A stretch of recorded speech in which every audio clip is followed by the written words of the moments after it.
Hello, hello. It's time for Fishing Friends.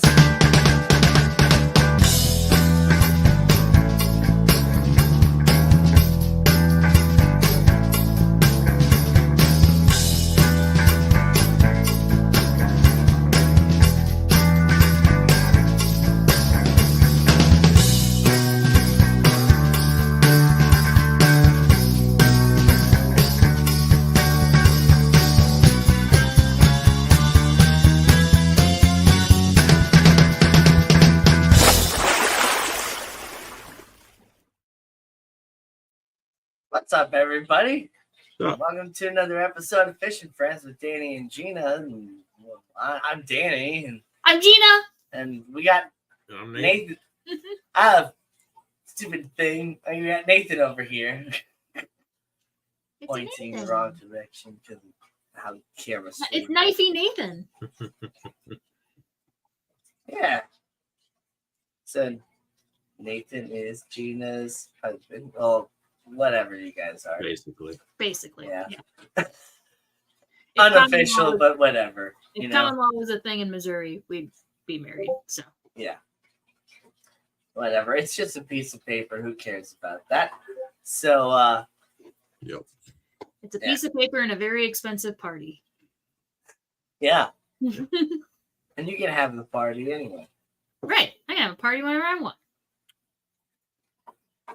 Well, we got James H here. Just lurking away. Hi.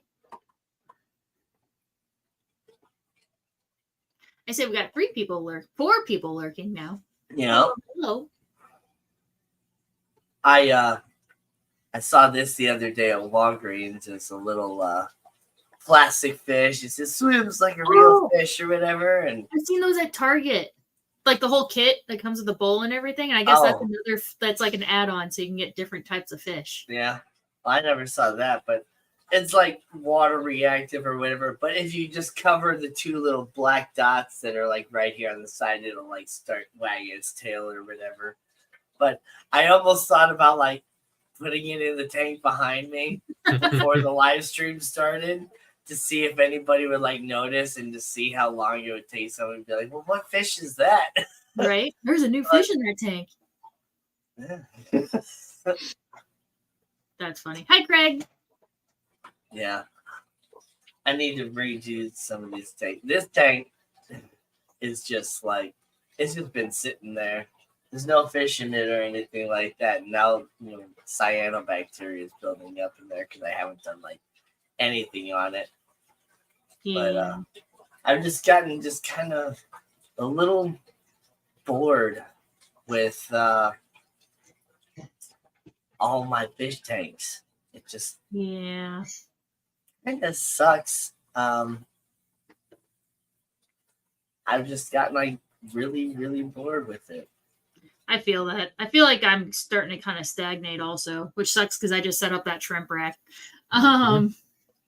But I feel like that's going to kind of revamp it once I get actual shrimp in there and start, they start cultivating more.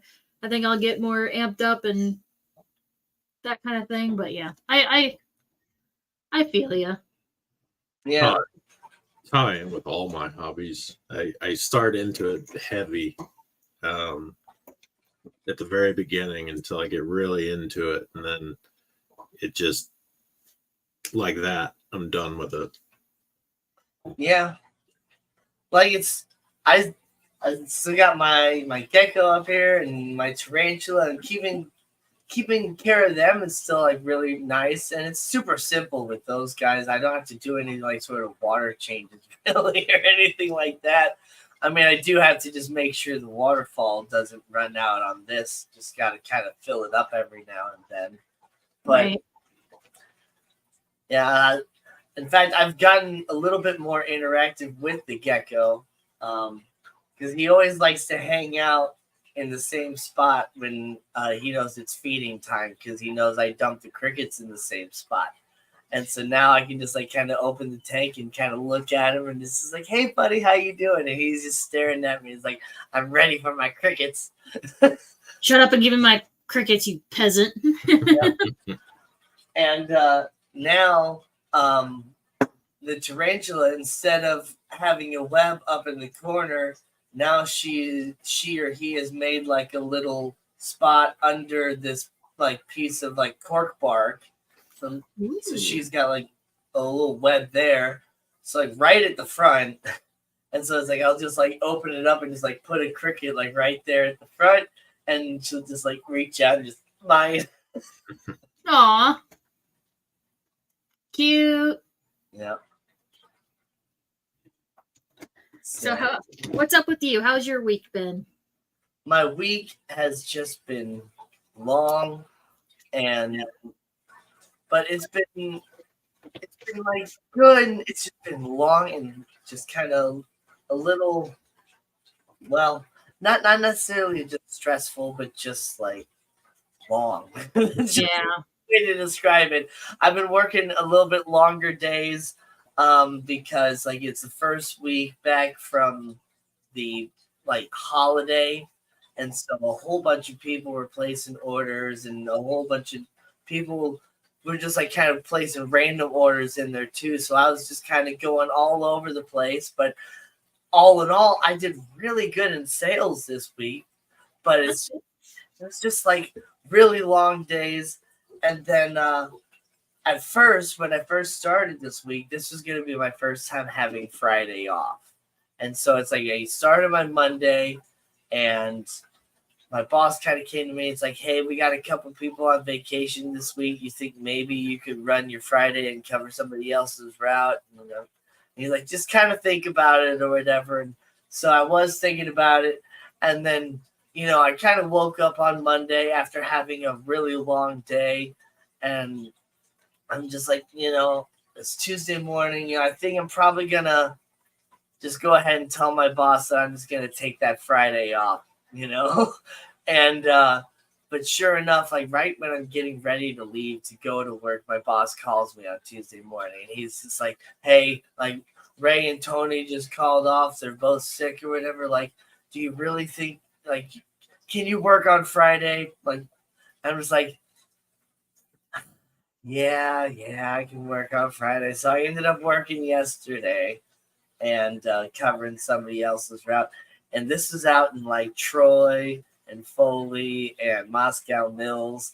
And so it was, like really nice kind of driving out in like the country sort of area. And I have an aunt that lives out there. So I texted my mom while I was working. And I'm just like, hey, well, no, I actually called my mom. And I was like, hey, send me your sister's address because I can't remember what it is, but I know she lives out here in like the Troy area and stuff. And that's where I'm actually working today. So I'm going to see if I can maybe get my coworker a new customer, and I still get, an additional benefit as, signing up a new customer that way too. And so she sent me her address, and I ended up just going over there and giving them a book, but I didn't end up signing them up that day. But who knows, maybe they'll end up actually signing up online.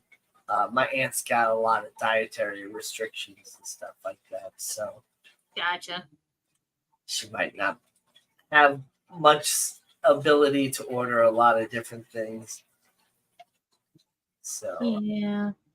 Silver Creek, hello. There were so many customers that day, and it being that I was covering a sick day it was supposed to be his Monday, and I was running it on a Friday. And because we weren't running all the days of the week that he had missed, some of the other days that he had missed, people had orders, and those orders kind of fell onto me. So I had really good sales on that Friday as well. But man, I was kind of all over the place in his area, and ended up having a really long day on Friday too. And I was just like, man, I just want to go home. It's Friday. I wasn't even gonna work this day. Like, Yeah. So yeah, just the best way to just describe my week is it was just long. But it started out like really, really awesome because last weekend I went to Journey and Def Leppard and Cheap Trick concert and got myself a cool T-shirt. And Nice. I saw a picture of you on Keishi's Facebook page. Yeah, I sent it Yeah. to you on Discord. Yeah, so it is on Discord. I can share that, can't I? Let me see. I Should be think able there's to. a way to share it from Scotty, hello, hello. open in the browser. There we go. And then share.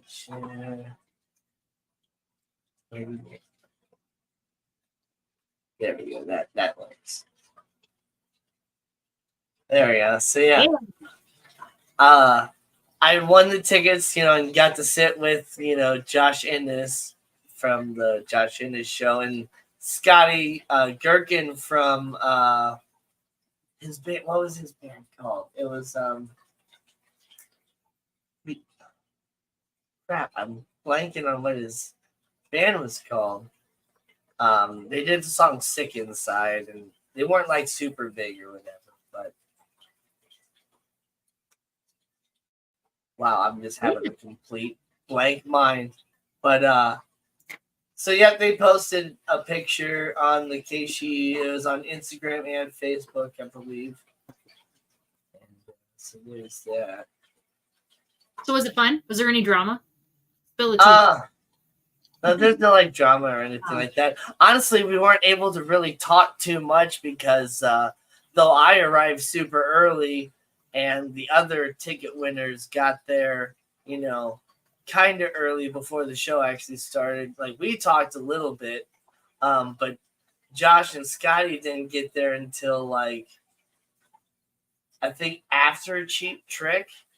Oh, So like they kind of got there a little late. And so we weren't really able to like necessarily talk to them a whole lot, but hey, you get to sit with us, but we're gonna miss half the show. Like, well, there was a good excuse for it. Scott, it turns out that I didn't find out until Monday when I heard him talking about it on the radio. He had a whole bunch. All of a sudden, his dog just went like downhill like instantly. Like they were doing like he was like his dog's name is Luther, and he was like I think 13 years old or something like that. But he was like super active and healthy, like just playing around and just doing everything, and just all of a sudden just like went downhill and just like couldn't really walk anymore, and everything started shutting down, and like he took him to the vet thinking like, oh, he's gonna be fine and get out of this, and then all of a sudden the doctor's coming out and he's like, this is not looking good. He doesn't have much time left at all, and so they were like going to the vet and all that stuff, and so that's why they were late to the concert, even though we weren't able to really, at least I wasn't able to really communicate to that because I was like several seats over. I was all the way on the end of the aisle, and then I had the other two ticket winners there, and then Scott and his wife were the next two seats, and then Josh and his wife were the next two seats. So Josh was a good like 8 people over from me, so it didn't work out. Able to really talk to him, but we did kind of come in and take some pictures and stuff like that. The concert itself was freaking awesome. I got some pictures of that, but this is where I was sitting at. This is before the show actually started.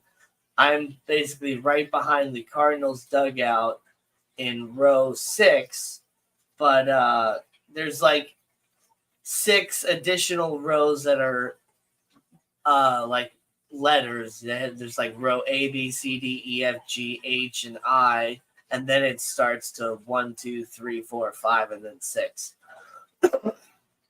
And so I was probably, I guess, I don't know. Let's see, A, B, C, D, E, F, G, H, I. Okay, so that's 9 plus. It's okay. I was 15 rows behind the Cardinals dugout, and the stage itself was out in the outfield. which was a very interesting design of the concert. But it's still like really, really good view.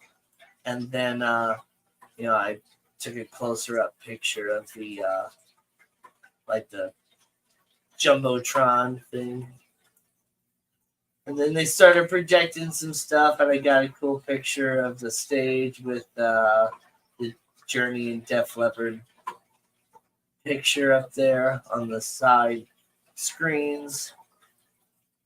And then Cheap Trick did come up, and I never got any pictures of Cheap Trick because I wasn't necessarily a huge fan of Cheap Trick. I mean, they did a good job, not doing them any wrong, but I didn't really get any pictures of that. And then this is when Journey was going to come up, which is the band that I really came to see. And I got a closer up picture of that too. And then this was a picture with their new lead singer, which that was just a really strange experience with him because I never looked up any videos of anything. Like, apparently the story behind this guy is that like Journey found him on YouTube. And so I assume he's been like a huge like Journey fan and more or less like emulating Steve Perry on like YouTube even for a long time. And then Journey found him and was like, "You're gonna be our lead singer," because he really was like he was wearing an outfit very much like Steve Perry wore in like music videos and other videos I've seen him singing live, and kind of that sleeveless white shirt or just sleeveless shirts in general, and then and he would even like kind of move and stuff like Steve Perry would when like holding out the notes and just vocalize. He literally sounded just like Steve Perry. It was really, really strange because like I'm like hearing Steve Perry and I'm seeing this like, I don't know, 30 to 40-year-old kind of Asian looking dude with silver hair and tattoos. And he's the one whose mouth is moving, but it sounds like Steve Perry, and it's almost like he was just like lip syncing in a way, but he wasn't. And everything like Journey was just like so good. Their guitarist is amazing. And they just did a really, really good job. Their piano player too. And he also gets up and plays guitar in some songs as well. They're phenomenal, and they each kind of all had their moment to kind of do their own little kind of grooving guitar solo, and then he had his like little piano moment where he had like a really nice piano solo, and then it went into piano solo went into Don't Stop Believing, I believe.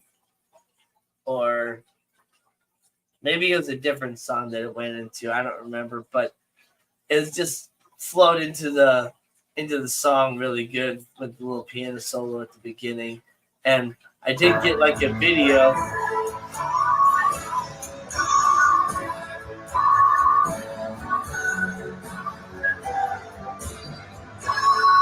What are you doing?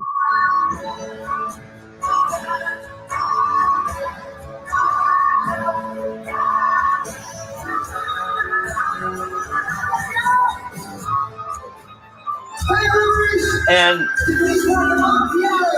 all of a sudden, at the end of that song, they added like 5 more minutes onto it.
Now, I almost forgot about their drummer too. Their drummer was absolutely incredible, and I don't remember what song it was, but there's actually a song that he led the vocals completely while he was playing the drums too, and I didn't even know that their drummer sang.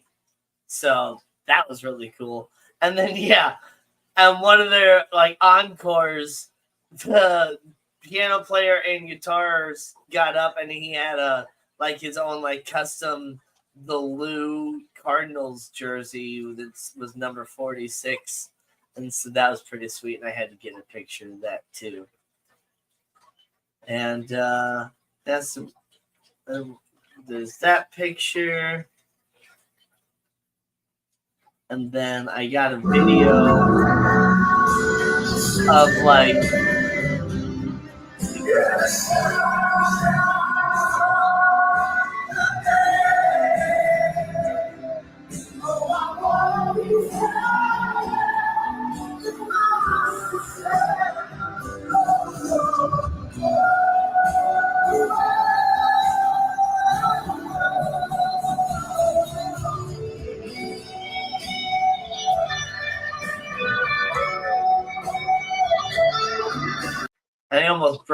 guitarist doing it.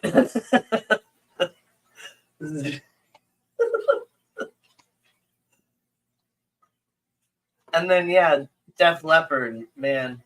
Now see, I've never really been a big fan of like Def Leppard or whatever, but now I am because they were freaking awesome live.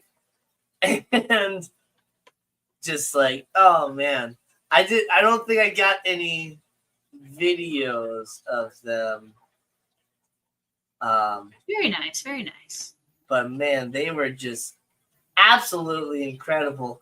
The drum, like here on the bass drum, that's actually like a projection, and so it was like changing with the songs and different stuff like that, which was really cool. That's really cool. And yeah, like all their guitarists, their bass player, the drummer, like all of them are just absolutely awesome. Like you can see why they're such a big band, and just the vocals were just on point. Like their sound was just incredible.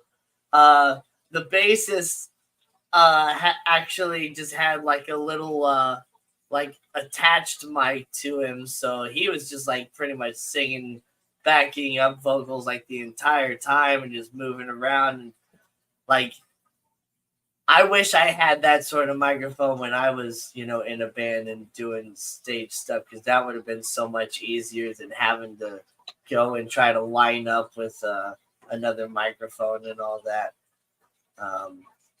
But Yeah. like man, they were just like really, really good. And yep, I had a hard time with how fast the screens were changing and stuff, but I got a picture of their drummer when he was like rocking out with his one arm, and they did show some angles and stuff of his feet as well, where you can see that he was actually, well, the one, he plays barefoot, and then he's got like not just the two bass pedals and also the like a hi-hat pedal. He's got like 2 or 3 other pedals as well, and so he's just got a whole bunch of other pedals he uses to do, like, I guess the hi-hat and an additional snare, or like tom and some other stuff too, to where like he does like crazy awesome drum rolls and stuff with his one arm and his feet and all that stuff. I'm not quite sure exactly how it all works, but when he went through the accident and he lost his arm, a lot of people would just give up, and he was just like, no, he just loved drumming so much that he rigged his drum set up to where he could keep doing what he was doing with one arm, and it's just amazing. And yeah, all of their vocals and everything were on point. Just really good show. And there's another picture of the drummer as well. And yeah, that was the last picture. See, I didn't get any videos of them because by that point I was just enjoying the show way too much. So, but the guy next to me, man, the other ticket winner, and his wife, like his name was Tommy, and he was just like friggin' Instagram and Facebooking it up, taking, oh, I'm just like, wow. But all right, let's see. Oh, Yes, Scotty we got the Fish Freak. Well, We got some catching up to do. bye. Yeah. I'm glad you enjoyed the concert day. A great experience. Well, thank you, Daniel Valette. Glad you're here. How's it going, John Oliver? Guppies and Aquatic. What's up? What's up? Hello. Select Pet. What's up? Big Steve. How's it going? All right, let's see. Yeah. Silver Creek is here swimming, listening. And Vibes Aquatics is here as well. Nano Aquarium Guy. Is that Journey? I love Steve Perry Journey, not the karaoke new Journey. Sorry, 62-year-old comment. And that's kind of how I feel about it. Honestly, it's just a little strange. Like, yeah, it's just a little strange. I wouldn't necessarily call it karaoke journey, but it's just like, yeah, he really does sound like Steve Perry, but it's not Steve Perry. And it's like I almost wish he would just like kind of sound like Steve Perry, but more or less be his own person. You know? Like, I don't know. Yeah. Neil is a fantastic guitarist. Juanita, hello. I hope it sounded better in person. Sounds like crap to YouTube. Yeah, sorry about that. Yeah, at the tail end of that, I realized I was like, oh crap, I'm not going through my webcam. I hope it's not picking up the TV right behind it, like my monitor. So I did mute like halfway through. So I don't know if it helped at all, but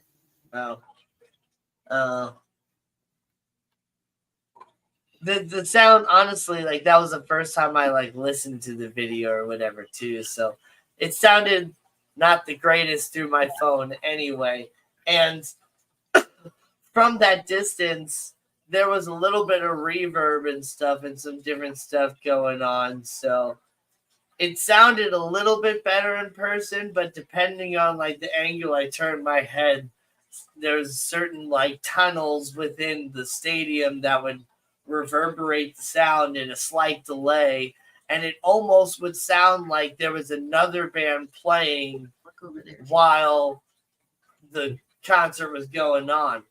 And I had heard that sort of thing before, and I was just like, what's going on with that? And it's just the way that, yeah, Busch Stadium is not set up for concerts. No, It's set up for ball games. Yeah. And so it's just, yeah. It's just, it is what it is.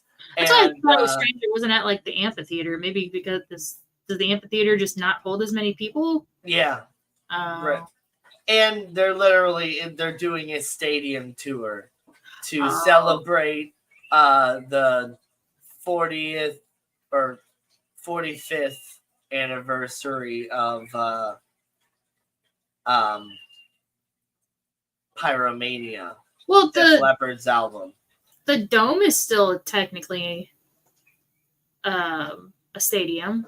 Like yeah. Under the Dome? But even the Dome is not really set up for concerts.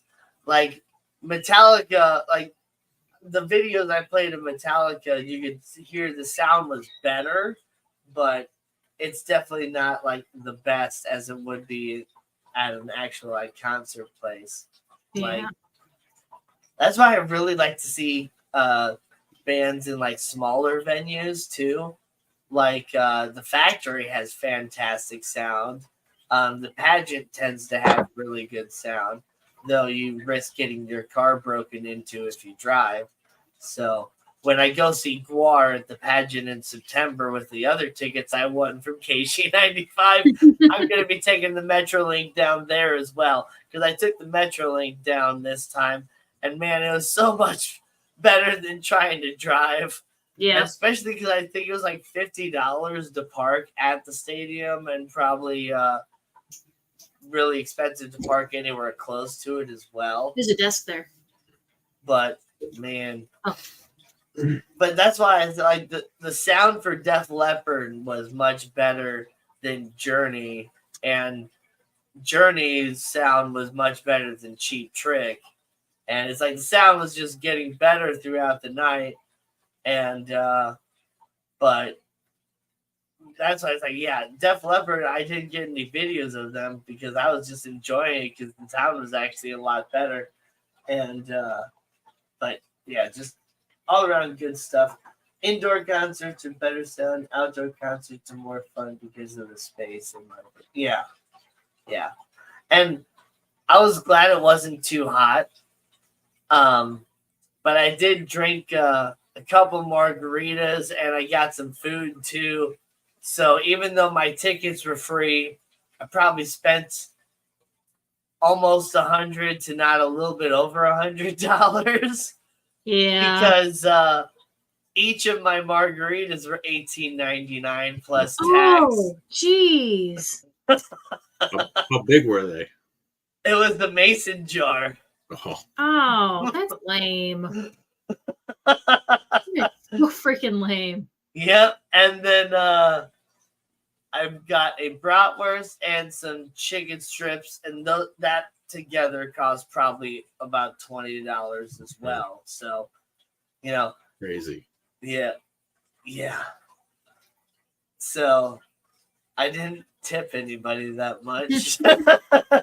Yeah, I don't blame you. And then what's funny is because I went back to buy margaritas 2 or 3 times, or 3 times, I think.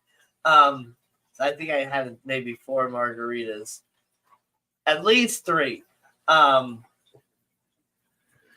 My card, my MasterCard app and different stuff or whatever, it messaged me a couple days later, and it's like, did you get double charged at Busch Stadium? And it's like, nope, I just drank multiple times. Yeah. Nope, I went back for more for this way overpriced margarita. Yeah. Do what you gotta do. Yeah. Right? Yep. Yeah. Saw Journey in concert, was the best concert I ever went to. Played for 6 hours. Well, holy crap. It's a long time. Def Leppard was the bomb, Pyromania. Def Leppard is the bomb. They're still awesome, man. Now they got me singing Def Leppard songs at karaoke. There you go. Well, my week was boring compared to yours. I just worked. So, yeah, Tuesday. No, not Tuesday. Oh my gosh. Wednesday, I did another overnight inventory. That's why I didn't stream.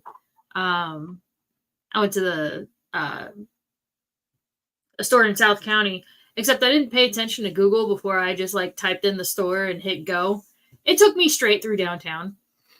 It was not fun. Between, 5 o'clock, straight through downtown. I literally right by the arch, right by the dome. Oh, man. Hi, wasn't expecting to see you today, Mr. Arch.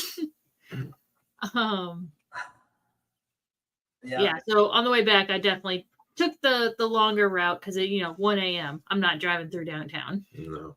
Even on the interstate. I've done that before. It's not fun. No. Rankin is where I went to college, and it's middle of downtown. Yeah. And it was not fun driving around there at night. See, I hate everything driving downtown. Anything downtown, no. I hate the whole experience. I hate one-way streets. I hate everything with that. Yeah. And it's I've seen people comment or whatever. It's just I don't understand why people hate people so much. You don't know. It's I just hate cities. It's not necessarily about the people or anything like that. It's just literally the organizations of cities and one-way streets and traffic, and it's just awful. I hate it. Yeah. You gotta walk downtown. Exactly. I'm not walking downtown. I'd say that's also dangerous to walk downtown. Exactly. Yeah, I think of the two, I would rather drive downtown than walk downtown. Yeah, I'll drive before I walk. Well, see, that's what was funny is crowds. Yeah. I rode the Metrolink, which I feel was a much better option than trying to drive down there.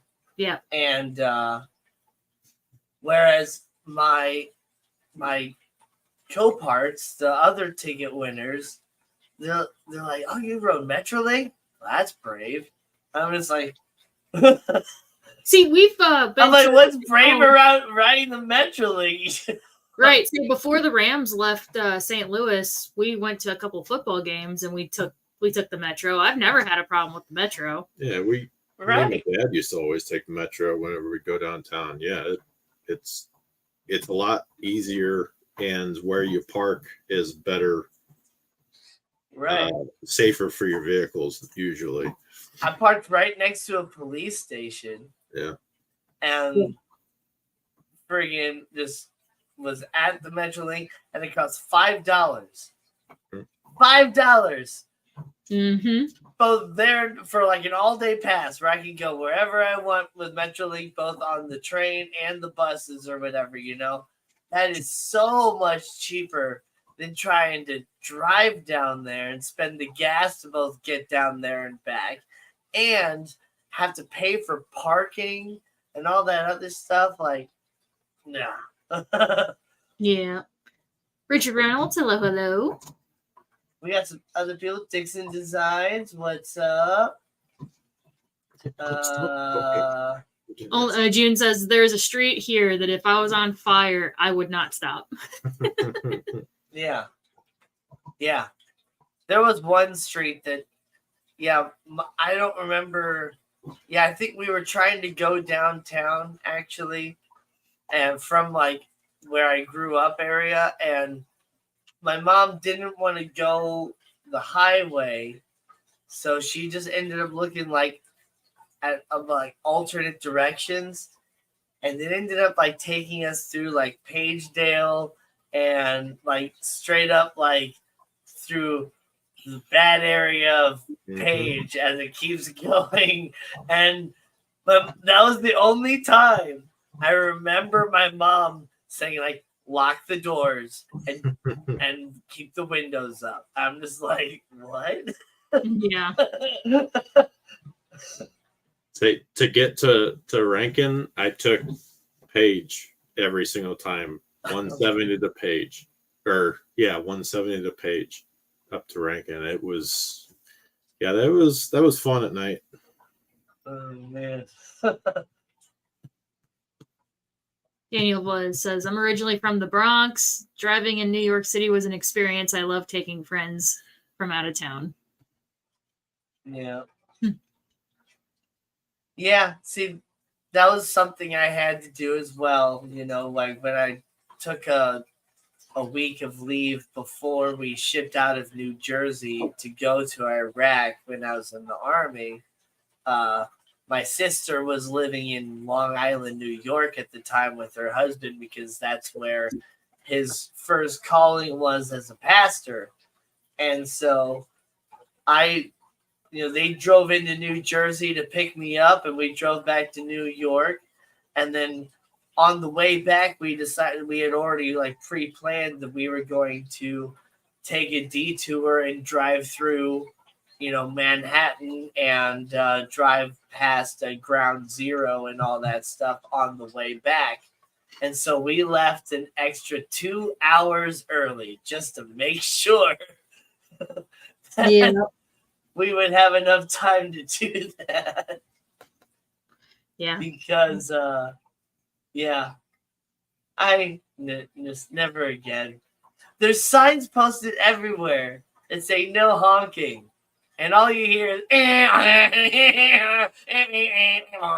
it's like, yeah. What's the point of having the signs if nobody follows the rules? It was an attempt. But yeah, and then I was off Tuesday, Thursday, and then Friday I was at our local Petco helping out at that store. So I wasn't at my store Tuesday through Friday. So today was my first day back since Monday at my store. So I had a whole pile of paperwork to go through and prepping payroll tomorrow and all that stuff. I worked on Wall Street during 9/11. Wow. But yeah, other than that, I didn't really buy anything. We didn't even grocery shop this week. We went out to eat Tuesday for my dad's birthday. Yeah, it was his dad's birthday Tuesday night. Nice. Nathan bought a knife. I bought two. You bought 2 knives. Technically, I bought them last week. But When I was out in Troy working yesterday, I bought the best Taco Bell I've ever had. Oh. Because those the people out there, like, they care about their jobs and stuff like that, and they make them some good food, man. Like, holy cow. I was kind of eating it awkwardly and stuff while I'm driving, but I was just like, holy crap, this is the best Taco Bell ever. Good to know. Good to know. There was just like a pile of cheese on my gordita. Like so much cheese. You know what On that my means? That cheese was about to go bad, so they had to use it all before they just threw it out. You know, I'm fine with that because there's just so much. It was amazing. They had to get through. Somebody accidentally double ordered cheese that week. They had to get through it. Yeah. Or maybe they wanted to show that they did listen to me and put light lettuce, and so they put extra cheese to fill the There you go. space. Like, There you go. oh man, it was just so good. Now I want Taco Bell. Damn you, Danny. I almost suggested that yesterday Ah. instead of Panda. Panda. I had Panda twice yesterday. I had Panda for lunch, and then he texted me like an hour before my shift ended. He's like, "Do you want to get Panda on the way home?" I was like, "I'll have it twice in one day. That's fine." I like Panda Express. Yeah. We got one really close to us too. Yeah. Literally same parking lot as Petco. That's why it's so easy to just Oh, right over there. And there's Taco another Bell. one that's You know, that's okay. just as close to me, but further down Lindbergh, near Oh yeah. Pet Supplies Plus now. I always forget about that one. Yep. It's not in the same area, but not in the same parking lot, but in the same vicinity. Yeah. But yeah. Not really. They took down the what was it? The wraps and bowls, or bowls and wraps. Oh, Crazy Bowls and Wraps. Yeah. Crazy Bowls and Wraps. Yeah, that place is gone. Yeah. I guess it didn't do very well. Which is The only really time I ever had Crazy Bowls and Wraps was when I used to work at Target, and they had like ordered it for us one day, and all I remember was the wrap was huge, so I got like super excited, and then I bit into it, and it was just mostly bland rice, and I'm just like, oh, that's Yeah. It's probably why they closed. Yeah. I used to get it. Oh, when I worked at the cookie store, because there was one within walking distance. There was like a few doors down. Is this the one that was next to Mattingly's? Yeah. Okay. I was just about to say, it's funny because the last time we went to Mattingly's, which was right next to it, he was worried that Mattingly's was like being renovated or something. Every time I go there after they tore that building down, it's had the fence around it. So you pull up, and you see the fence. It's like, where's Mattingly's? No, man. Oh wait, no, that's there. Oh, there's Nathan Hovey. Hello, fishy friends. Nathan, Gina. I haven't forgotten about writing y'all for an address for the knife. Okay. Good to know. He just asked me yesterday. He's like, did Fish Fam Nathan ever email you? I was like, no, not yet. But I'm like, I said, I'm not worried. I mean, it's whatever. I just was curious. yeah, it's an email I don't normally check on the regular, so he was just reminding me. And then who was it talking about the XOU? Let me go up.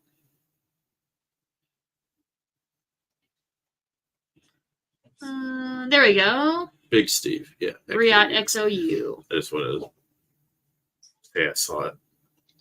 We see you, Big Steve. Yeah. It's one I still want, but Well, there you go. You could borrow Big Steve's and see if you like it before you buy one. I would buy one anyway, and if I didn't like it, I'd just sell it. That's true. But yeah.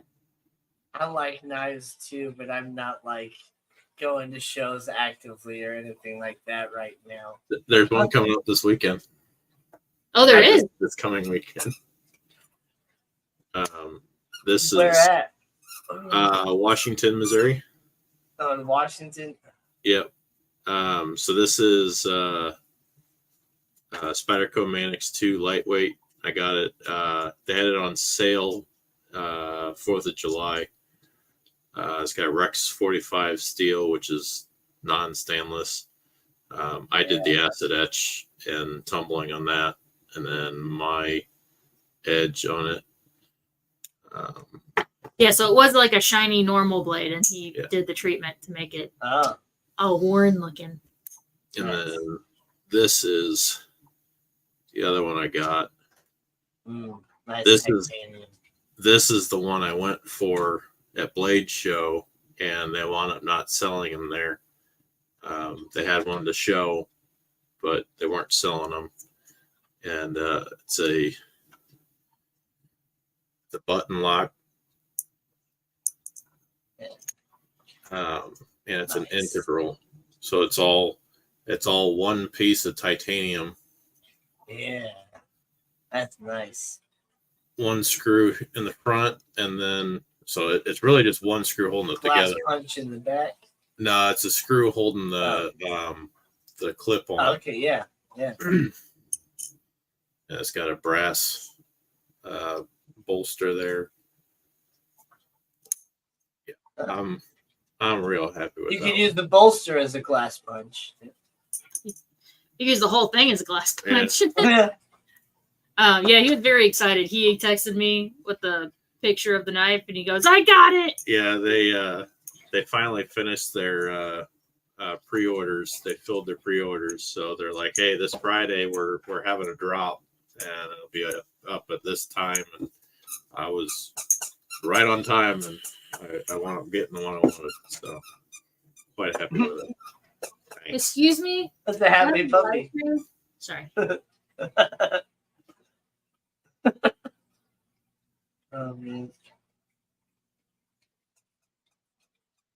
Juanita says hi. Richard Reynolds says hi. Hi.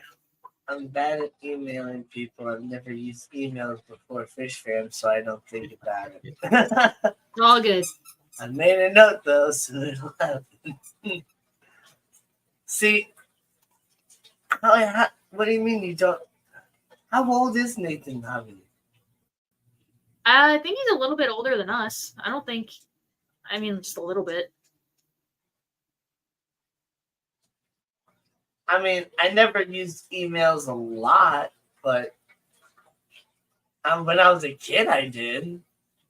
Like, that was like the only form of like online communication. Emails and chat rooms. Like, I didn't really start anything as far as emails or social media or anything until I hit college. Yeah. It was just so I could talk with my future then roommate. I had AOL as a kid, you know. Nathan Hovey says he's 44. So yeah, just a little bit older than us. Yeah. Oh. Gotta get it. This old man's going to bed. I'm working on redoing my name tank. I'll be posting pics of it on Facebook and Instagram soon. It will include a pic with your Xmas Santa in it. Good night. Aw, nice. Did I ever get a Christmas Santa picture from King of the Last? I think I did. Gotta double check. We'll have to scroll up in our chat. Because I still have a plan for those.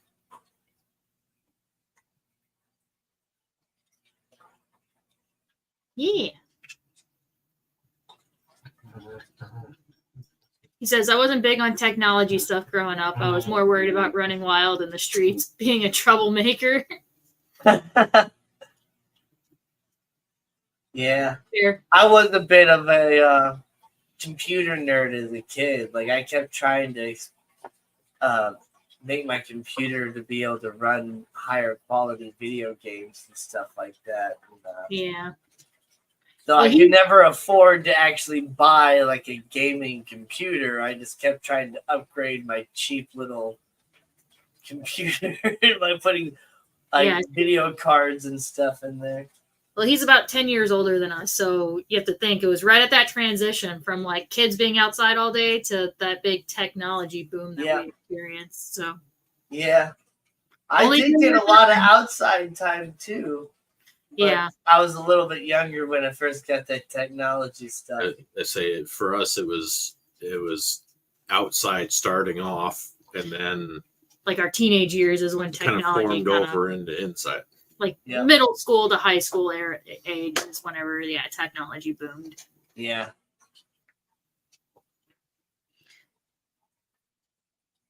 Hi. Oh, hello. You coming back up? He's back. Hello. Oh my gosh. Hello. Just flop over. Link to Mud Puddle Simulator. Hi, I just now- Steven. I just now saw the private chat.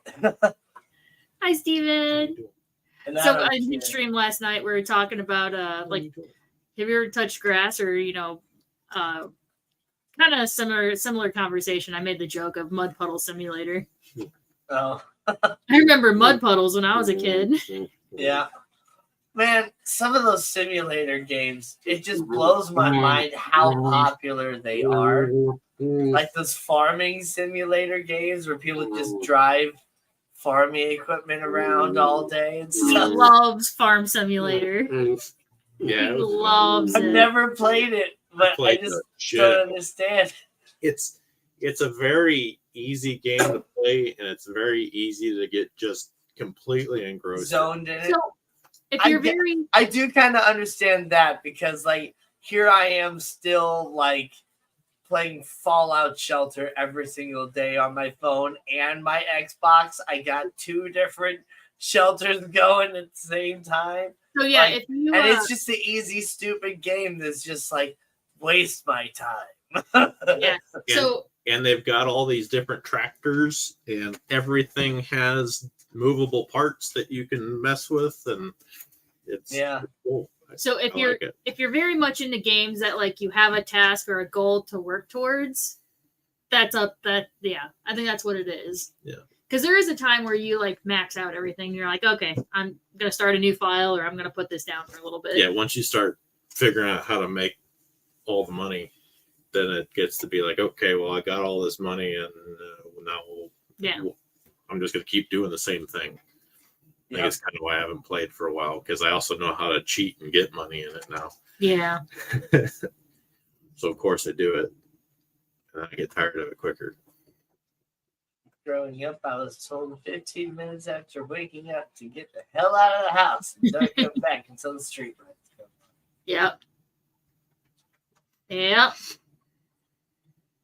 Mine was a little bit different, but I would be outside most of the time, working in the garden, just playing around, doing whatever stuff. I had a decent sized backyard and stuff growing up, and a nice long driveway that I could actually ride my bike up and down my driveway and not even have to worry about riding my bike into the street a lot of the time. And we would go on what we would call bike rides, where we would actually take our bikes out of the driveway and go down the street and maybe do a couple blocks and circle back and whatever else. Your Steam account. I don't know what your password is. It reminded me that I've been meaning to play some games on Steam on the computer, but it's his account and I don't have his passwords. It reminded me, I'm like, log in right now. There's Mickey. He's a little late. Hi, everyone. Waking up in the middle of the night here. Well, that's probably why you're a little late. So, Danny, when or how was the Def Leppard concert? You, if you rewind back to the beginning, maybe fast forward like 5 minutes in or something like that, I go straight into talking about the concert after a few things. Well, you could probably skip 15 minutes in, and then it's into the concert, and 10 minutes. Skip 10 minutes in, and then it's into the concert, and I talk all about that stuff. But man, it was just awesome. Def Leppard was the best part of the concert, honestly. Even though I went to go see Journey, and I got myself a cool Journey shirt, stadium tour, really sweet. It's got all the dates and stuff on the back too. But the reason I picked this shirt was actually because it had this. There we go. It's kind of coming through, but it had this kind of acid wash sort of like pattern in it versus just being a solid black shirt or any of the other stuff. Yeah. All right, I'm here. I need to go to the bathroom, so y'all have fun talking. Oh, okay. But I show a bunch of pictures and all that stuff of the concert too, and I even have a couple videos of Journey. But I don't have any videos of Def Leppard because when Def Leppard was on, I was just enjoying the show so much that I wasn't taking any videos. And they were just really, really good. All their vocals were on point, harmonies on point, guitars, both of them, and the bass players, just their skills was great. The drummer with the one arm was just awesome. And they even had one point where it was just the lead singer and his acoustic guitar, and he played an acoustic version of I can't remember what song, but it was just really awesome and great show.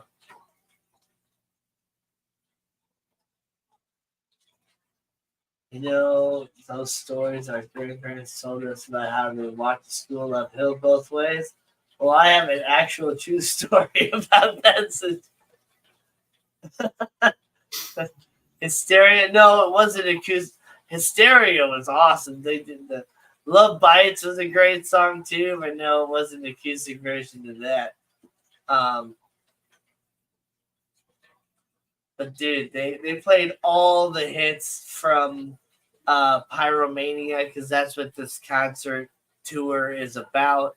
Is the 45th anniversary of Pyromania, I believe, or maybe the 40th, even though it's actually 41 years or something. I don't remember, but Photograph. I don't remember that. I really don't remember. But it's a great show. Back in Michigan, I was probably 6 or 7 years old. We went for a family bike ride that was going uphill, and at the top was a cross street with a hill on the other side, so uphill both ways. Yep.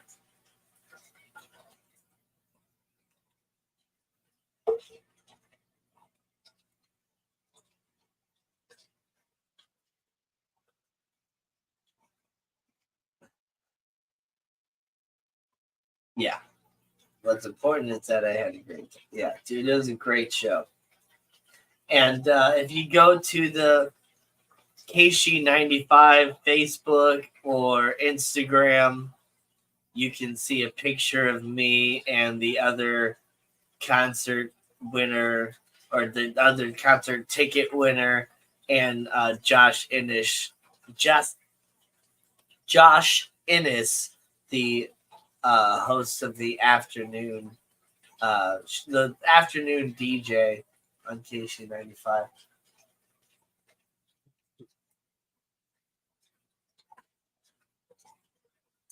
I may or may not have bought that tape when it was first released. I like that. You know Bought what's that funny? tape. I know we're talking about like cassettes and that older stuff, Cassettes. but Oh my god. Yeah, cassettes. I borrowed a movie from a coworker, like a DVD, and we put it in the PlayStation to watch it. And I don't know how I've already forgotten about them, but the menu screen. Remember how DVDs have a menu screen that are sometimes interactive? It came up, and I'm like, we're so used to like the streaming services now where you just click the movie and it just plays. Like, menu screens. I was like, oh my god, now this. It got me. You forgot about menu screens, right? Well, for like movies specifically, like remember how like Harry Potter had like a really interactive one, and like I was just like, I forgot about them, and it gave me such a nostalgic feeling, even though it wasn't that long ago. Like it was crazy. Yeah. Moral of the story is look. Oh wait. I was looking left, and on the other side was another kid looking right, and we smashed into each other, breaking my nose, and he split his head and had a concussion. More of the story is look both ways when traveling uphill both ways. Yeah.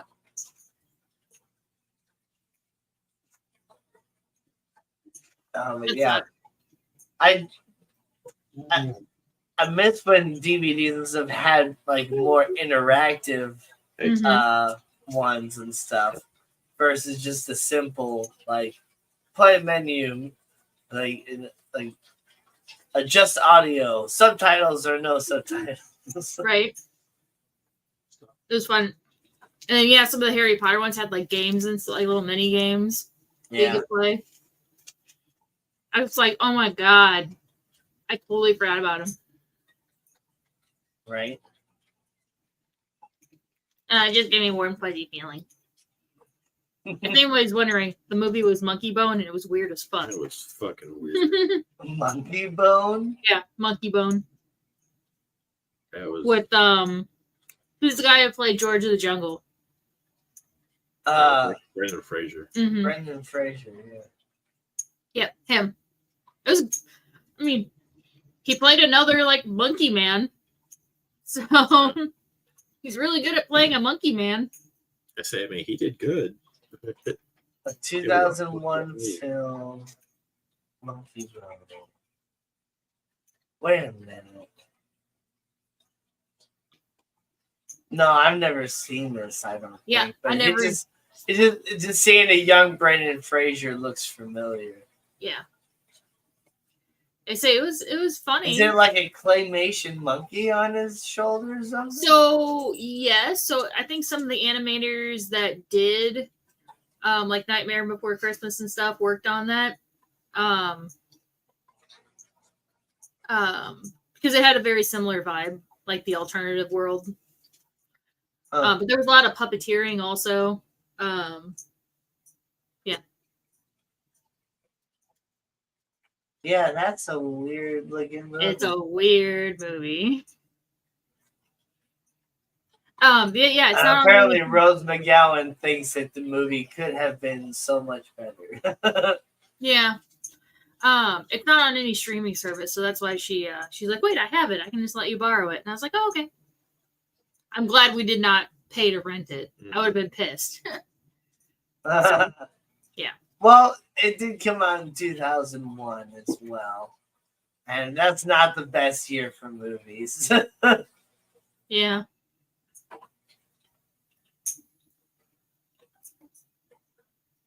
Gosh, I was hanging out over at a friend's house, like probably, a couple of years ago, a year and a half, whatever.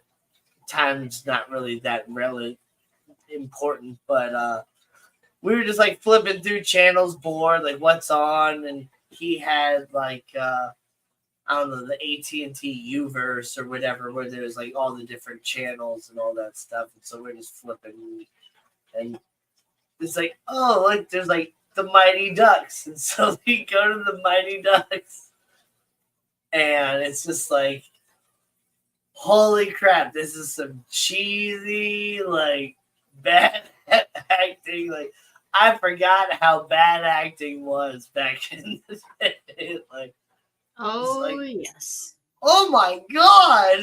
Like, the writing was bad too, and stuff. Like, yeah. Like, those are the movies that it's like, I grew up on the Mighty Ducks. I probably saw it a million times, and now that I'm seeing it 20 years later, it's just like, whoa. Yeah.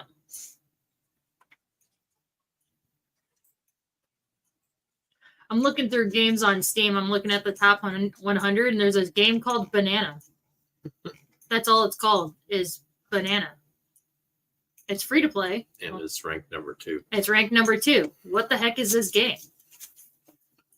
Banana is a clicker game in which you click a banana. In Banana, you click the banana to gain even more bananas. Every 3 and 18 hours, you get dropped a banana. Each banana is also made by the community in Discord. Hang out with us, and let's grow into something awesome. What the heck? Okay. Oh, you like everything is a banana, and you poke the banana. You like design different bananas, I guess. I don't understand. What up, Ian? Ian. That's weird.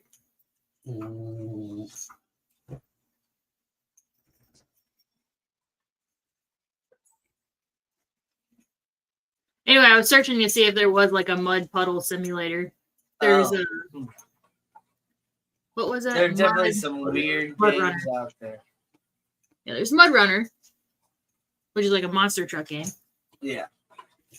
No, not really. More like a kind of like a logging truck type thing. Oh, is it? Okay. Yeah. I actually have it. Oh, you do. You I have it on the Snow- PlayStation. Snow Runner. Snow Runner. Oh, Snow Runner. Yeah. I got it because my nephew has it. Caden liked playing Oh, he did. Oh, there was a couple things that I bought. Oh. I'm not gonna do the little cutscene thing or whatever because I didn't like go anywhere and do it. But I almost forgot about some other things too. So I'm gonna rewind all the way back to last Saturday before the concert. So, because I forgot, like, we haven't streamed since the 4th of July, like, before the 4th of July. So, like, I took deviled duck eggs out to my aunt's house for the 4th of July. Oh, yeah. And everybody loved them. It was great.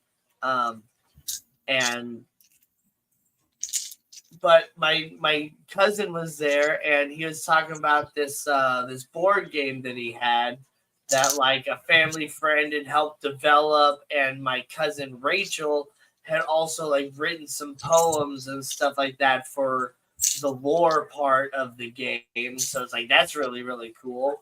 And so he just had this game that's just these big old boxes that he just never really played, and he just didn't really want it anymore because it was taking up space. And so it's just like he was kind of talking to one of the other people there about it. It's just like, so I opened my wallet and I was I got $45. I'm like, I'll give you $45 for it. There you go.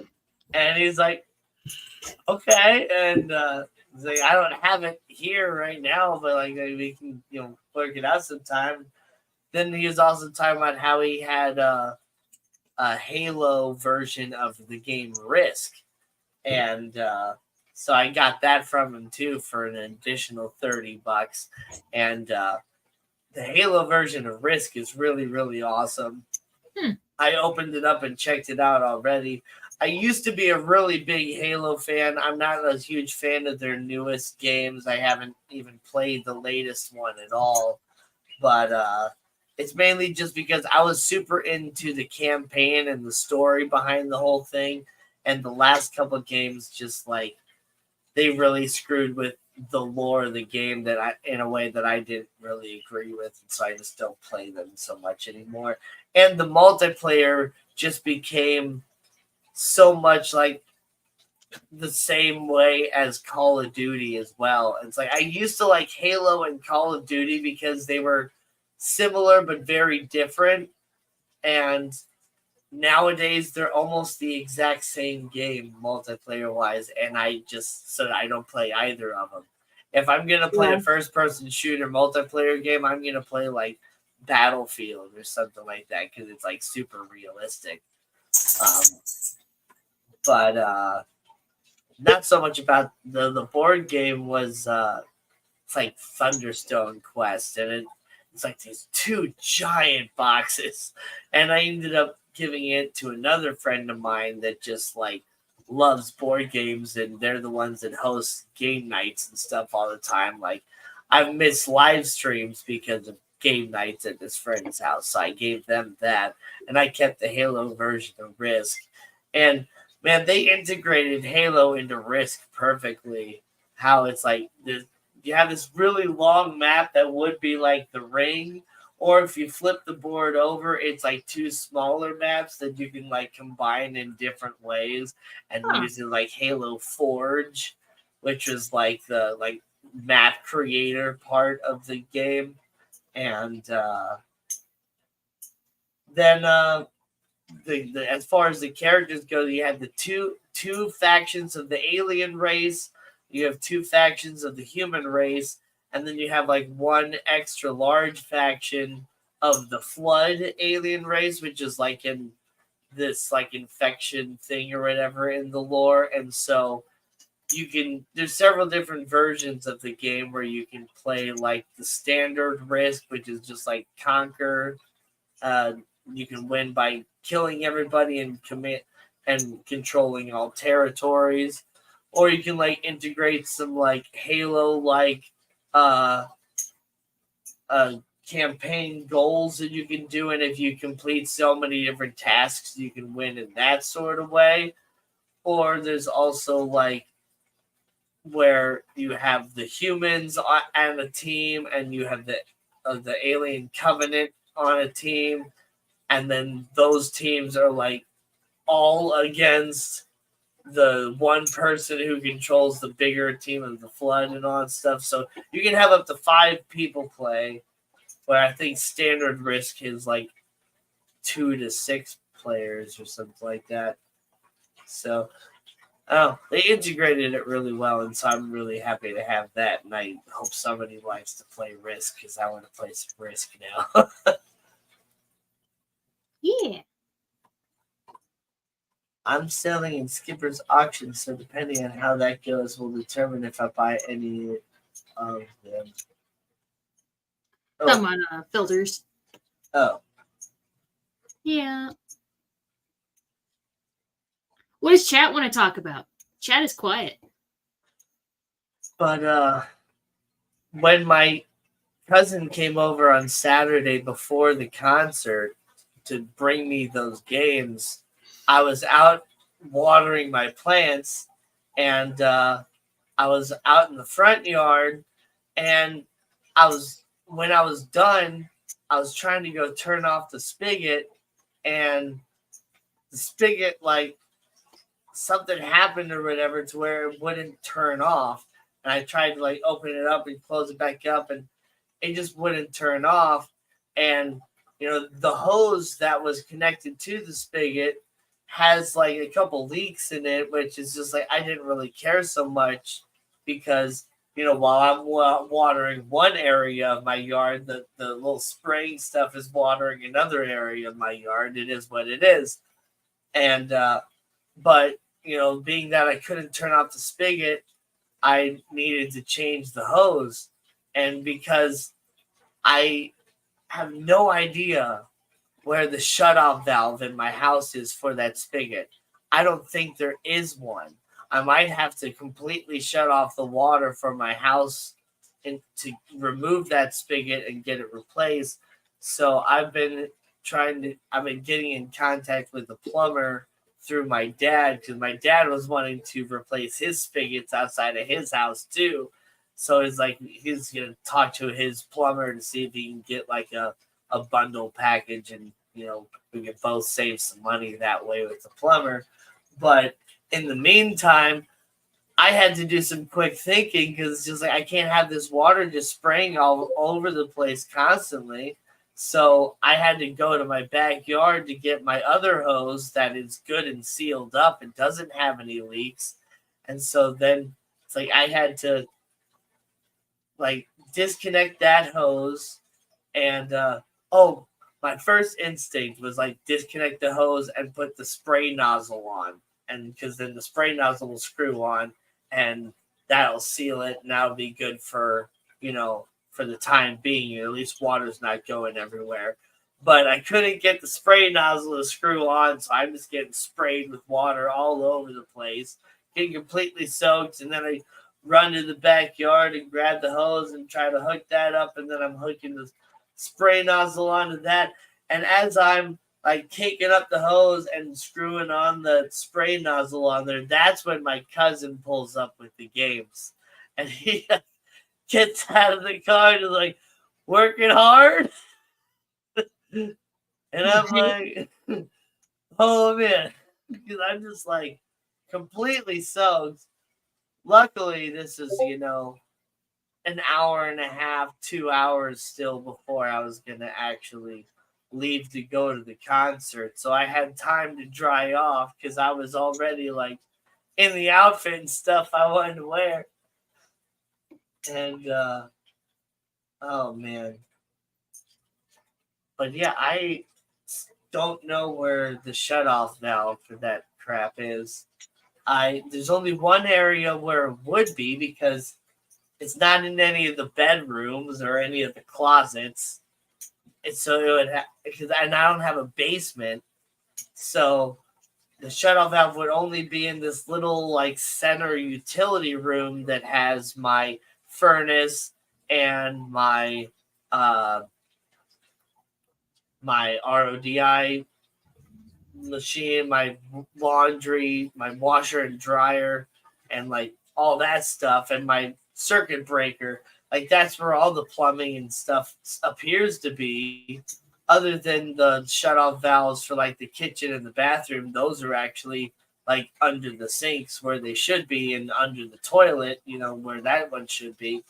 But I'm just like looking back there, and I just see like copper tubing, and there's a couple different like 90-degree type shutoff valves, and I'm just like, I have no idea which of these is water, which of these is gas, and whatever else. Like, I am not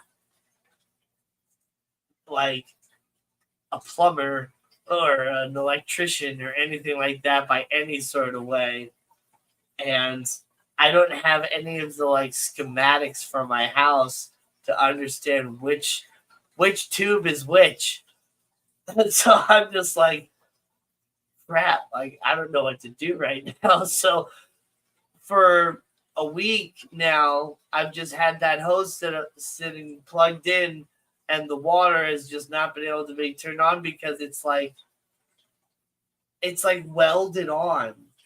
So it's not like I can just unscrew the sprocket or the spigot or whatever and screw another one back on with water spraying and trying to use like friggin' thread tape and all that stuff while getting soaked with water and do all that. Like, so yeah, I just had to like reach out and like get a plumber, and we'll have to get this figured out. But my dad still hasn't gotten back to me about the plumber, and apparently this plumber like is really busy, and you just text him and then he gets back to you in a couple days or something like that, is what my dad said. So I haven't heard anything about it.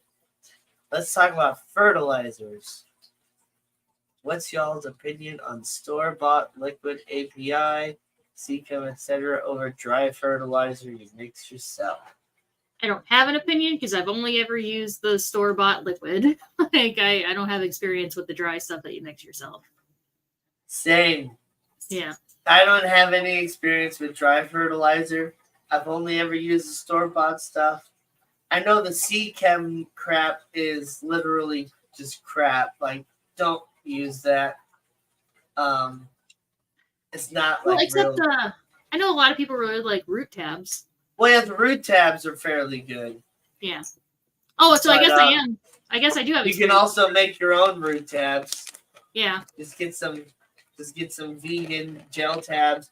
You can get the clear ones if you want. I just wanted to get the purpley red ones that were dyed with beet juice because I thought it'd be fun to have colored ones and maybe be able to sell them in an online store or something like that. But wouldn't root tabs count as a dry fertilizer? I just realized.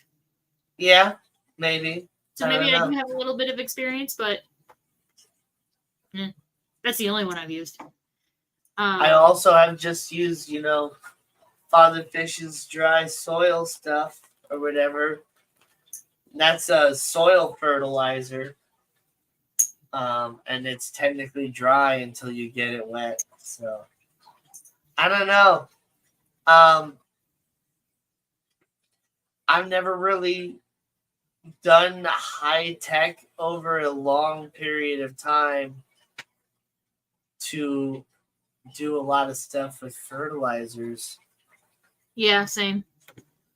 I also don't have like high tech planted tanks, so I just don't put that much effort into it. Do you ever I don't know this.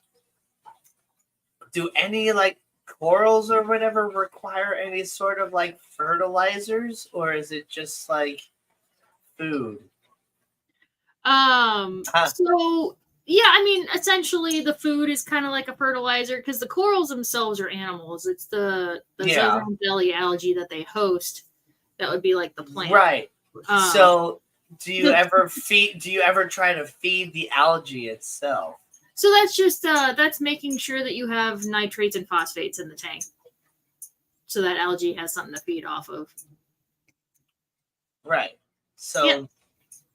do you ever like fertilize with nitrates and phosphates or Yeah, whatever? you can dose. Yeah, you can dose. You can dose phosphates and nitrates. Yeah. No, I think Ian had to for a little bit. I think it was Ian. And see, like I've never even like remineralized my RODI water. I just sometimes top off with RODI, and then sometimes I'll just cut my tap water with RODI water to make it not so minerally. So I don't even have any experience with that. So we are simple fish keepers here in the Fish and Friends community. I used dry ferts in my CO2 tank, Ian said. I had to dose nitrates and phosphates for a little bit.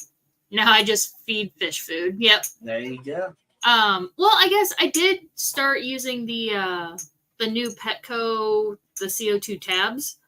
So far that's doing well. I have to replace them like once a week. I do notice that my hair algae starts to go a little crazy whenever I go a little over a week. It's starting to go crazy now. I need to add more CO2 tabs in there, but I think I've been using the Aqueon fertilizer.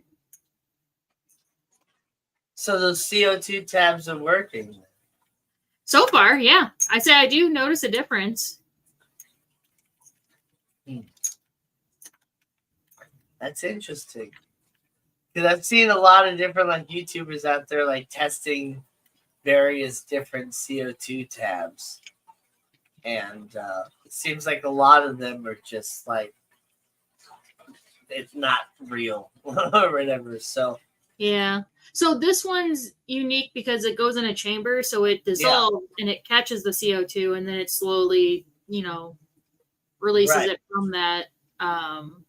Yeah, so it's not just dissolving and then immediately going away. Right.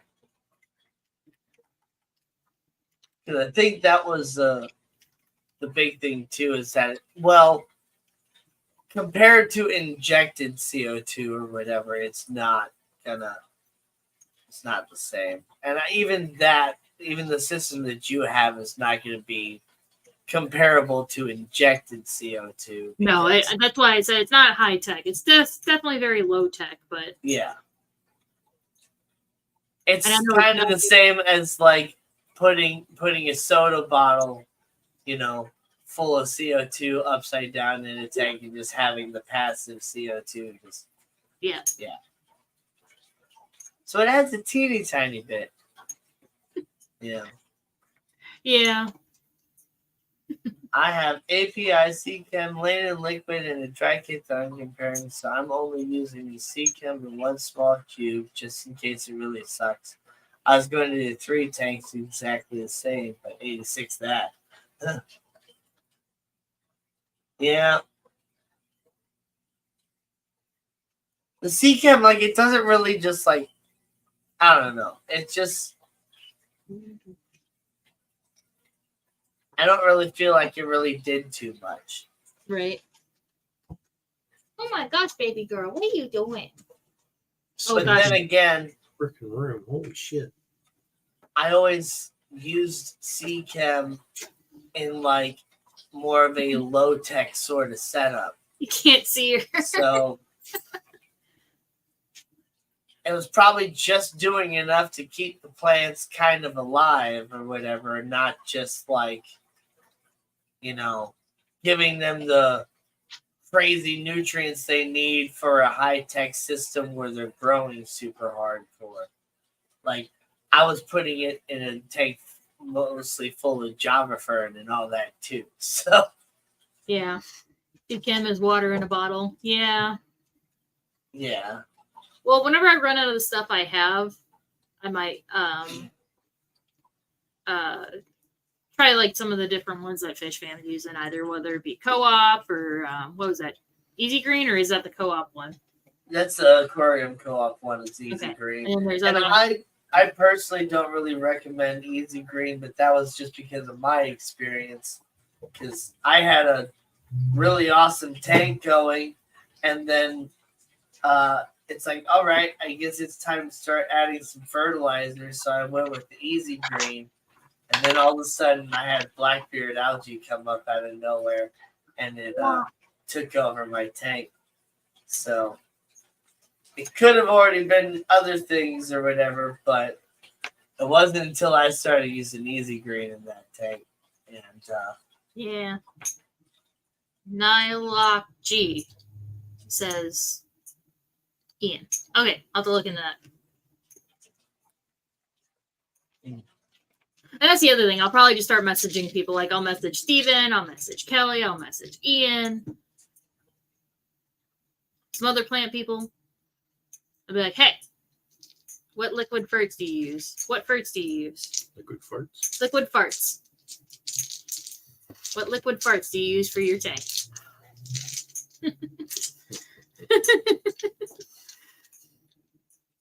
I did take a picture of my my pond fishies on the 4th of July. Fishies. There's so many little mosquito fish in there now. Like, it's ridiculous. You can't see them in any of the pictures. You might be able to see them if I took like a video of the pond, like kind of close up or whatever. But I bought 12, and all of those, probably most of them were females, I feel like, because there's just so many babies in there, and some of the babies have gotten to be decent sized now. It's just like everywhere you look, if you look on like the borders of the pond and stuff, there's just a whole bunch of little fish swimming around and all that stuff, and then you get to see the main big 4 fish swimming. I'm really enjoying my pond for sure. And the fish are getting much more comfortable now. I don't have to go all the way inside. I don't have to even walk all the way away from the pond now to get them to eat the food. Nice. I can just kind of step back like 5 to 10 feet, and then they'll start going after it. And I've been thinking about potentially adding a few more goldfish, but it's like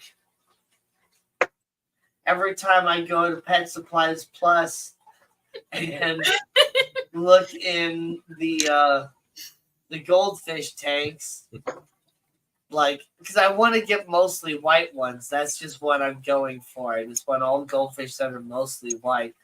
It's like all the goldfish just look sick and gross, and I haven't gone to the Petco to see if they're any better, but it's like they're all feeder fish or whatever, and I don't want to buy any more feeder fish. And I'll be there Monday. I've been thinking about maybe going back out to Ponds Plus, yes, and seeing if they have a couple more white ones. But I don't want to necessarily also spend that much for more goldfish. But then again, if you want them to be healthy and happy and be good goldfish that aren't going to just be full of worms and disease, I guess you got to spend a little bit more. So. I'll pay attention to the ones that are at our Petco. I'll be there Monday. I'll pay attention to them and I'll let you know how they look. Okay. If they got sunken bellies or torn up fins or anything, I'll just be like, yes. Yeah.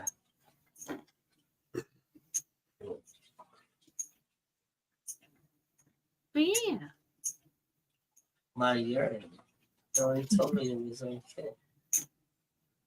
Piss in your tanks, people. Don't do that. You can do that to get it cycled. I will say in my experience with Seachem Flourish, I'm not happy so far. I was dosing double the amount, and the Java Fern really took a hit. Can't you burn your plants with too much fertilizer? Yeah. I don't know if double would do it. I feel like almost like quadrupling would probably burn them out, but I don't know. That's just where my brain went. I was like, maybe some plants don't like too much fertilizer.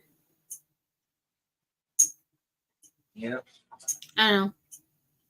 Very much so. Oh, okay, cool. See, I'm not dumb. My brain's in the right place. Yep. That's why, you really shouldn't, urinate on your nice plants. Yeah. Like if you have to go somewhere, go on like a tree or something like that. Stop peeing on your plants, geek. Yeah. But don't go on your nice plants because yes, plants can absorb ammonia and all that stuff, but having it, straight on it or whatever is not necessarily what it's looking for. Bunny. We're doing Blah, good. We're blah, just blah. we're just talking. We're just chatting. I was gonna say we're gabbing, but we're not because I do that on. I'm supposed to do that on Wednesdays. Yeah. Not on Saturdays. That's a Wednesday thing. He's supposed to. I haven't in the last 2 weeks.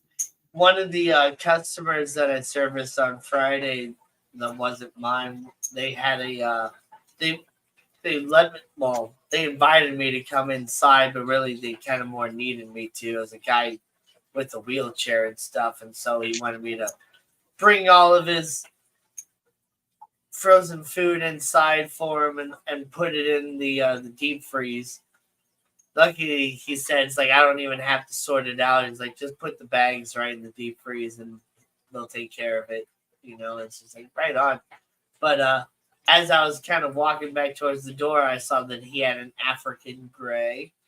And he had a female and said that she wasn't like, super, vocal and wordy and all that stuff. Just kind of mostly just makes noise. And I was like, yeah, it's just kind of more how females are versus the males. But it was really cool. I don't think I had ever actually seen an African gray in person other than maybe one time at like a zoo or something like that. Yeah. But I don't think so. I'm not 100% sure. But it was really cool. And I thought of Bunny Viper with hers. GRB, hello. Osmocote. Yeah. You can use Osmocote as like a slow release fertilizer in like the soil. I wouldn't recommend just putting little droplets in your like floating in your tank because it will float. And I wouldn't recommend putting it in like your filter or whatever either. I don't think it'd be best to put in like the water column. But yeah, if you can like get the little Osmocote and you can like put that in like a root tab or something like that. Like there's different ways you can use these tablets in your fish tank. You can make your own like root tabs in so many different ways. Like the way I've been doing and thinking about doing it, and well, I have done it or whatever as well, is using the father fish stuff as like a root tab. And but yeah, you can use like Osmocote and get some other like little pellet powder, fertilizer and stuff like that, and just make your own little like fertilizer blend and make your own little root tabs.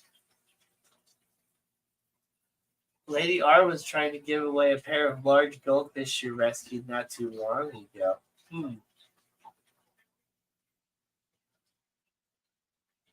Well, my pond is perfect for rescued goldfish. I'm not sure if she managed to.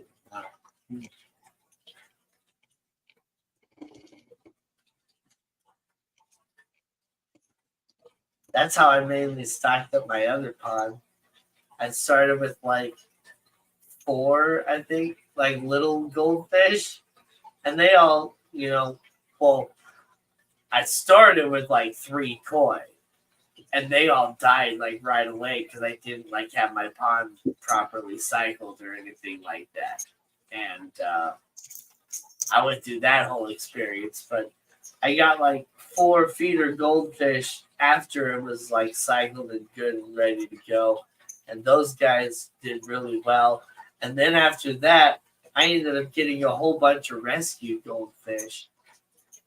Like, I even ended up with like a black moor in there too. Those are fun. Except Yeah. a lot of times ponds have black bottoms, so you don't end up seeing them. Well, exactly. I couldn't see it at all. Yeah. You just kind of like, you'd look and you could kind of see the surface bend a little bit when it was like trying to like eat the pellet and stuff. It's like, oh, there's the black moor. But yeah, you couldn't see it at all because You almost need to have pond had like a black lighter bottom. color. Yeah, I say you almost need to have like lighter color pebbles on the bottom, or at least in But- some sections. Yeah, with the pond that I have now, I do have all like rocks, like lighter colored rocks and stuff, to where, that one might be interesting. Since Yeah. I have already predominantly white fish, maybe get a couple black moors in there and have black and white fish. There you go. But the only problem with black moors and any other like Hi, Tundra. baby goldfish like that is they swim a lot slower, Yeah. and they just kind of they're not good against predators. They're goofy, slow boys. Yeah.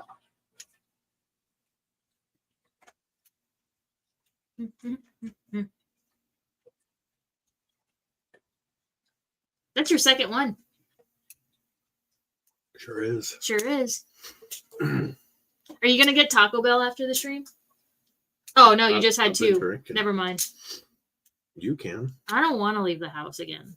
I already left the house. DoorDash, even though it's expensive. Yeah, I'm not No, paying don't do that.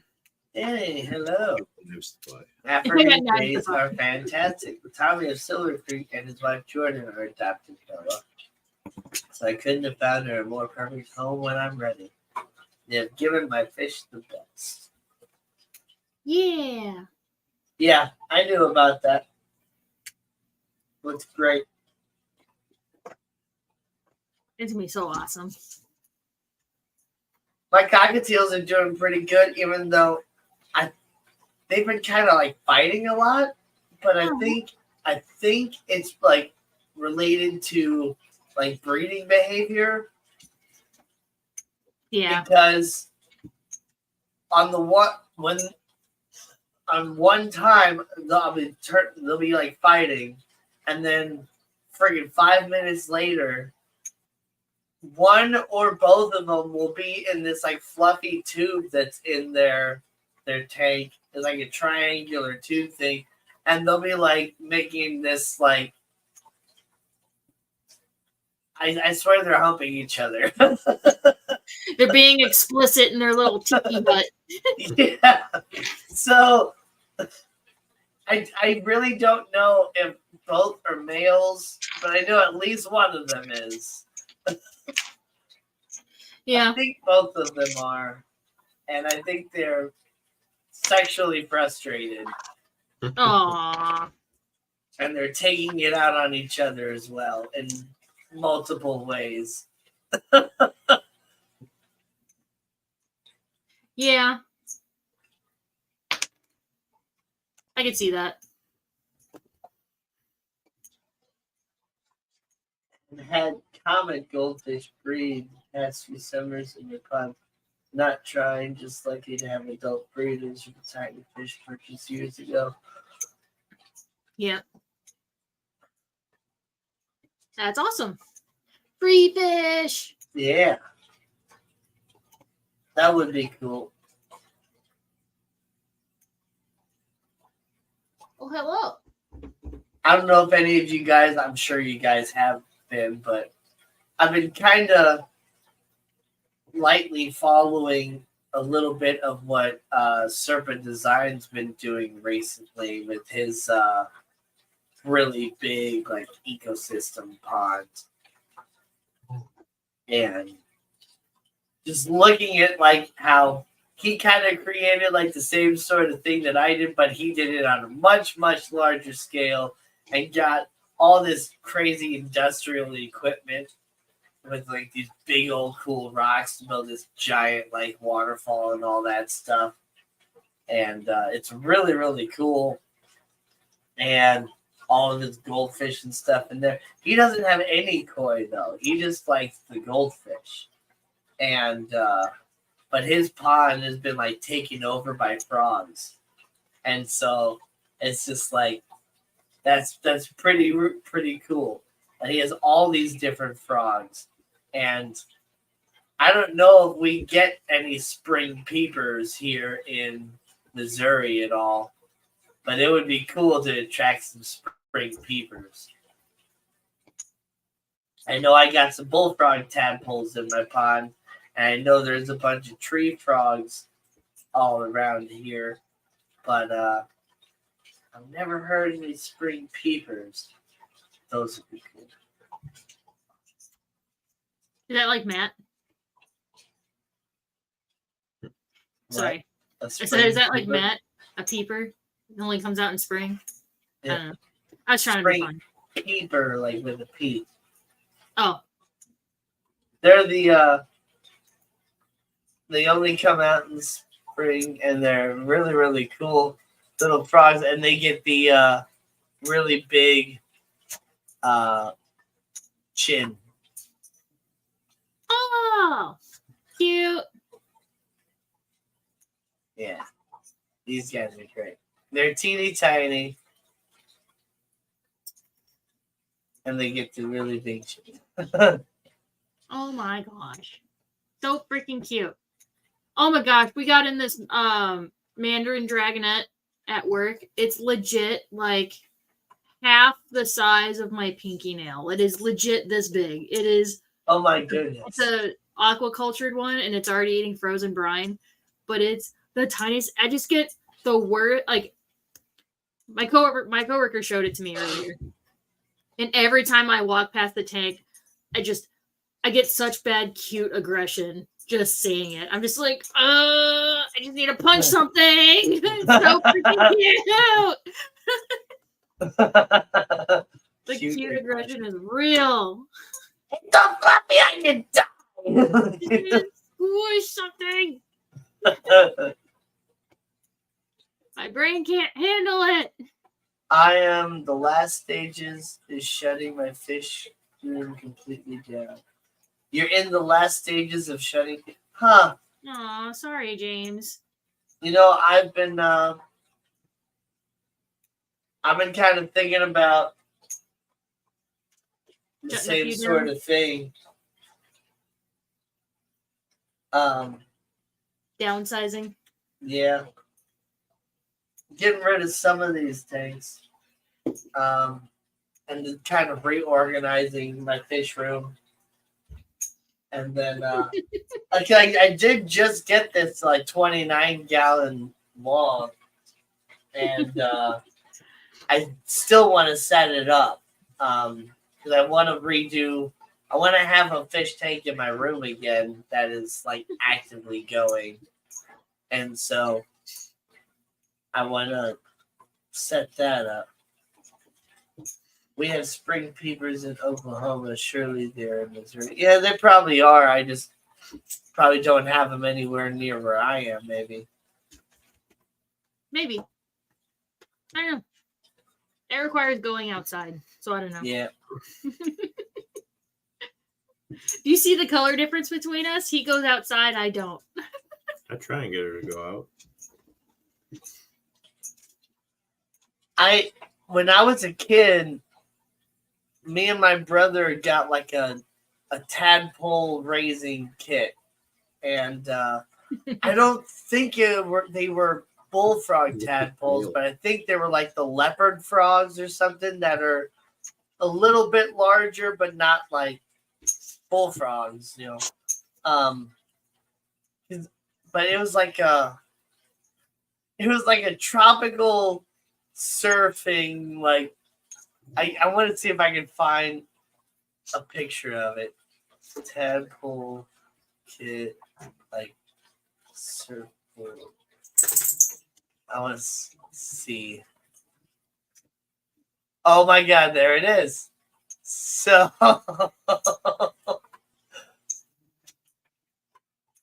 this thing right here, I had this. And apparently this is a kit to raise tadpoles in. You would put water in where the water kit was with the surfboard.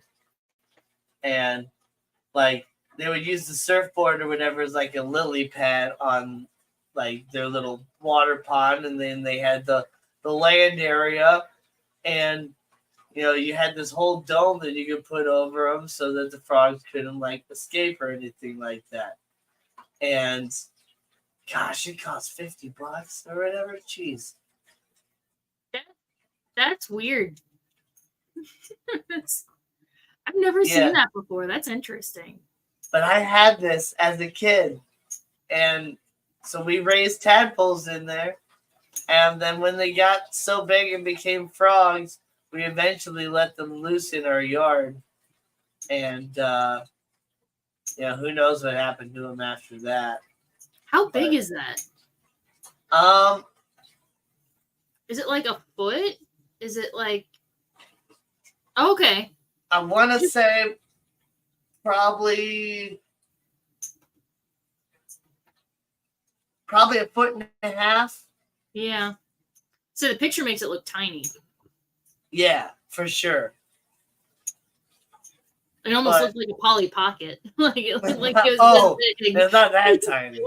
But it was kind of, it's same era, as like Polly Pocket and all that stuff. So it's the same sort of like little design. So yeah, it kind of looks like that. But it was an extra large Polly Pocket for frogs.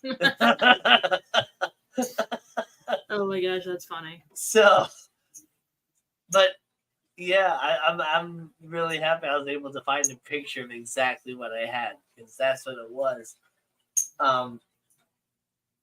And I think we just, if I remember right, I think we just like ordered tadpoles in the mail.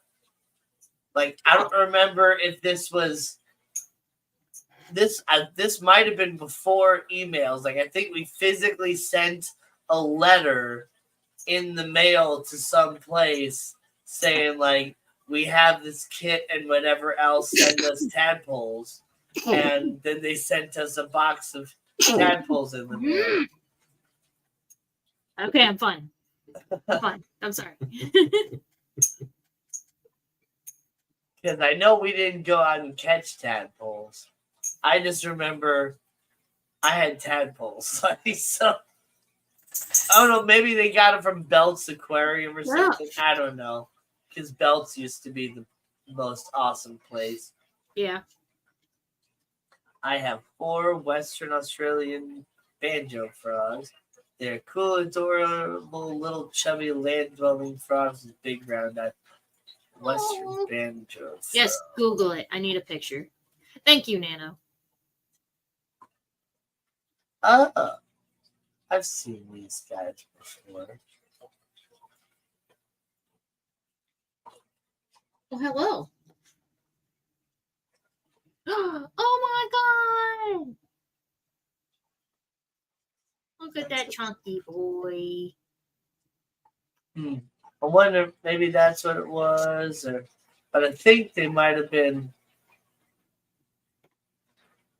Yeah, the northern leopard frog. That's what we've raised. Bunny says, one day I saw a stick pointing out of one of my tadpole's gills. It was a finger. Eventually, the hand and arm grew out from under the gill, and then the gill sealed off around the leg. It was trippy. That's terrifying. They have it in a little cup, and I'm pretty sure this is what we got in the mail. Was 2 little cups of leopard frog tadpoles, just like that.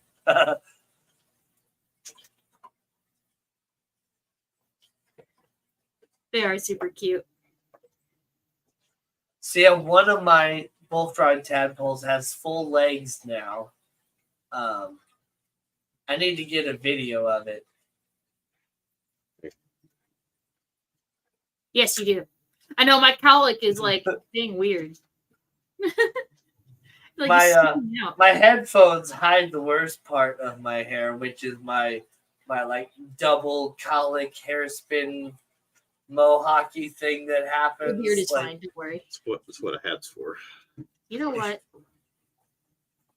Or just a little bit of product, you know. Also, He's in not- another tank, I have a trio of Western Australian motorbike frogs. Their call sounds like a motorbike accelerating through the gears. Ha! Nice. Oh. I've seen various tadpoles of different types for sale on Amazon and eBay. Yeah, I've thought about like selling friggin' green tree frog tadpoles online before, because I had like so many of them in my different little tubs and stuff outside. I was just like, Hmm. you know, I didn't think. I don't know. I guess I never thought about looking for live things on Amazon. I guess in you my can brain, sell I just thought everything it wasn't on allowed. eBay. Huh? eBay. You can sell everything on eBay. Right, but on eBay. on Amazon and eBay. Oh, Yeah. I didn't Yeah. see that. But she might have just been saying like online stores or whatever in Gotcha. general. But motorbike frogs, I gotta look that up. Yeah. Do they have little leather coats? I hope so. That'd be awesome, but no, they don't. Oh, that's a really cool like pattern. Which gang is on, like, what patch do they have on their back? Oh, they're cute. Yeah. Looks like they have road rash. Oh my god, Dino guy. It's just different colors of them. Or probably their skin kind of changes based off of, you know, camouflage and stuff. That's cool. Yeah. Oh. Look at him. Now I want to hear what it sounds like, though. So.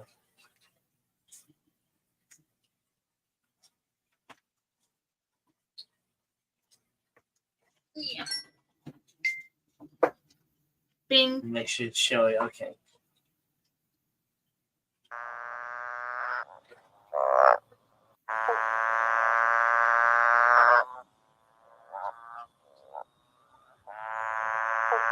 Oh my god, that's hilarious.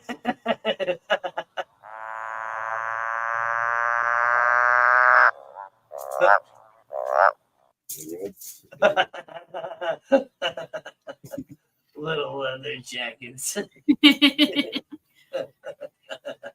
Those are so cool. Oh, that's great. There's been these white dumpy tree frogs at Pet Supplies Plus that I've been thinking about getting before. You know, whenever my gecko finally kicks the dust or whatever, I might get these white dumpy tree frogs because their guys are awesome, and they get pretty large as well, and they can actually be they're one of the few frogs that can actually be handled.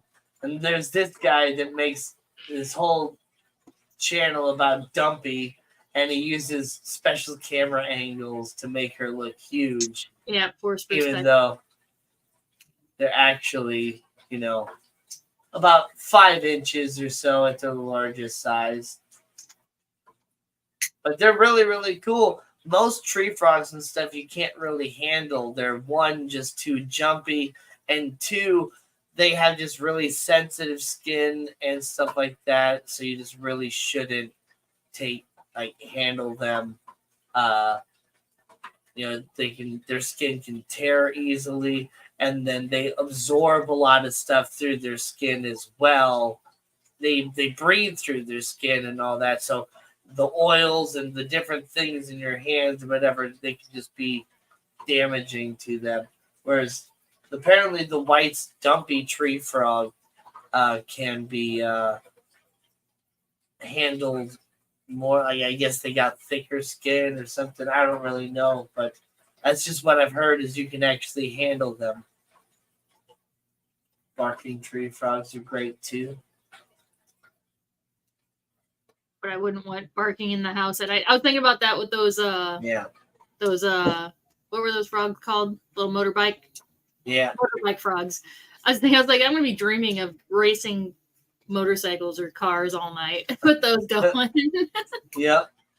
Yeah, see, that is the one thing, even though, yeah, we're actually a little over now, real quick, is